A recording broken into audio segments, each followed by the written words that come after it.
video is brought to you by the IRA Fulton Schools of Engineering, Arizona State. #1 in innovation.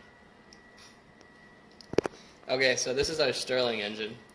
And so how the Stirling engine works is that you have this main chamber here, and inside is another cylinder, which is a displacer.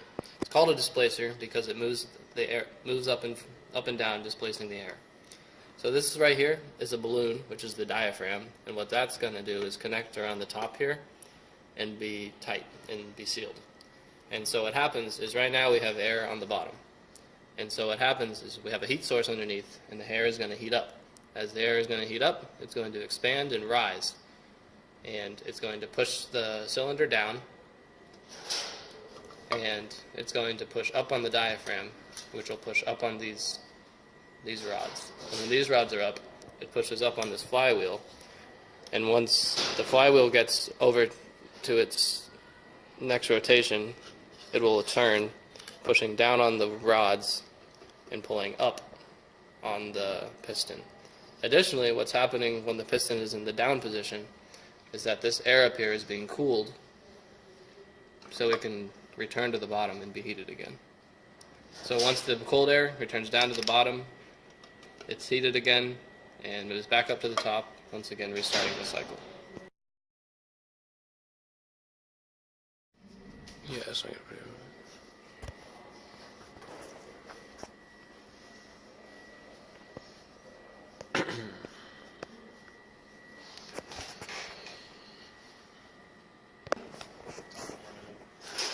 So this is our second arrangement.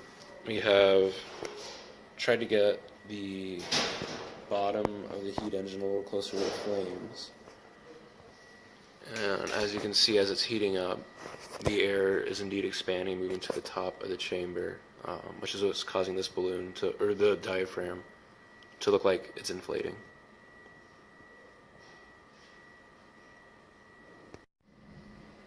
So something that we just realized might be an issue with the current design is that our displacer chamber is made using a hollow can.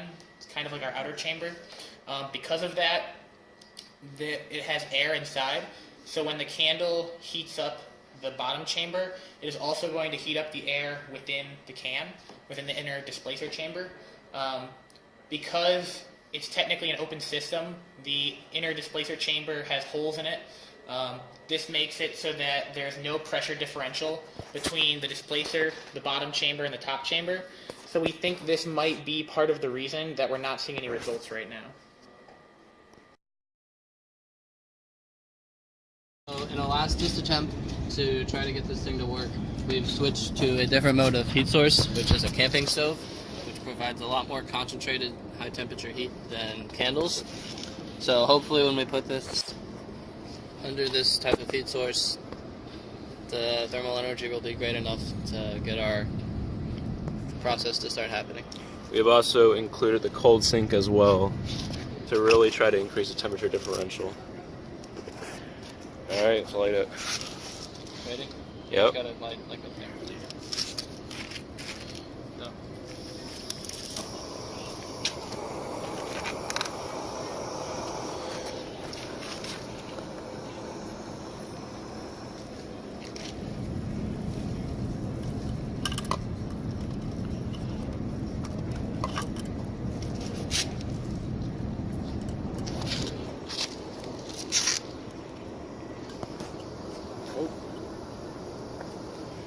We're definitely seeing some pressurization in our balloon right here. Try starting the wheel.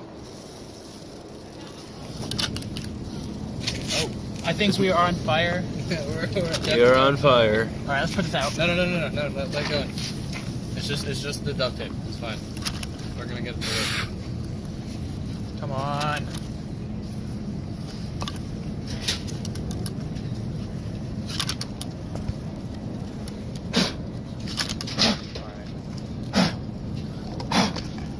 We really wanted this to work, but I think it's a lost cause at this point. It's looking like.